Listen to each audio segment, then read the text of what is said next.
Major League Baseball evolved more than it was invented, but generally everyone agrees on 1869 as the date after which baseball was a truly professional pursuit.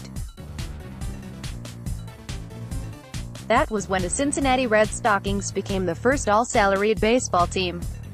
Prior to that, teams paid some players, but not all, and majority professional teams would often play fully amateur clubs on the regular. 1869 was 150 years ago and, since people like numbers that are divisible by 5, 10, and 25, Major League Baseball is going to commemorate the occasion. Major League Baseball clubs will wear an MLB 150 patch on the right sleeve of their jerseys for the entire season in celebration of the 150th anniversary of the first openly all-salaried professional baseball team, the 1869 Cincinnati Red Stockings. All MLB clubs will feature an MLB 150 patch on caps on opening day, March 28th. Throughout the season, MLB will create original content to pay tribute to its history while connecting it to the players in game today. The season-long recognition will extend across MLB media including MLB Network, MLB.com and MLB social media platforms. Contrary to popular belief, the Cincinnati Reds are not, in fact, the direct descendants of the 1869 Red Stockings. That club didn't last and, in reality, the Atlanta Braves have the closest claim to their history. The team that eventually became the Braves were founded as the Boston Red Stockings in 1871 by the guy who had started, and then folded, the Cincinnati version of the Red Stockings.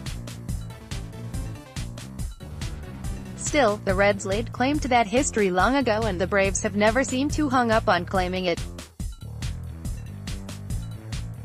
As such, the Reds are the individual team doing the most to commemorate 1869. Throwback uniforms and all kinds of fun stuff can be found at that link. Just for the record, as a Braves fan I'm totally cool with the Reds laying claim to that history.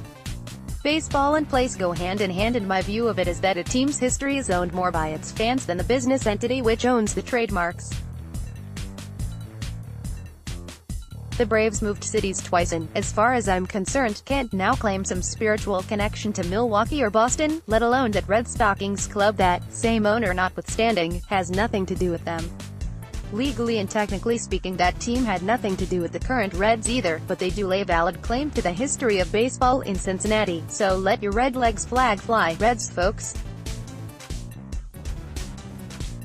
Anyway, here's that 150 patch the teams will be wearing. The arm patch looks alright. Not big fan of cap patches of any kind, but that's not something that's going to keep me up at night. Follow at Craig Calcaterra. When last we checked in on Jacob deGrom in the Mets, the reigning Cy Young Award winner was not pleased that talks about a long-term contract extension were not going forward. Now we learned that, if they're going to proceed, they had best proceed quickly. Mike Puma of the New York Post reports, after a winter of inactivity in long-term contract discussions, the reigning National League Cy Young Award winner has informed team officials he will not negotiate a new deal during the season, an industry source told the Post on Tuesday.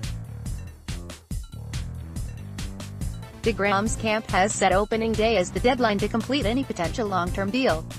That's about 6 weeks. deGrom avoided arbitration with the Mets last month, agreeing to a $17 million salary for the upcoming campaign, but he obviously wants to secure his long-term future. The Mets should want to do that too, and signing deGrom to an extension seems like a no-brainer. But then again, so does doing things like signing Bryce Harper and Manny Machado, and there are 30 teams who seem pretty uninterested in that at the moment too. Baseball in 2019. As Bill wrote last week, deGrom is worth a $200 million extension. Clayton Kershaw signed a 7-year, $215 million extension after the 2013 season. Max Scherzer signed a 7-year, $210 million contract with the Nationals as a free agent 4 years ago. David Price signed a 7-year, $217 million free agent contract with the Red Sox in December 2015. That same winter Zach Greinke inked a 6-year, $206.5 million contract with the Diamondbacks. DeGrom went 10-9 with a Major League Best 1.70 ERA and a 269.46 KBB ratio in 217 innings last year, picking up 29 of 31st place Cy Young votes. Follow @CraigCalcaterra.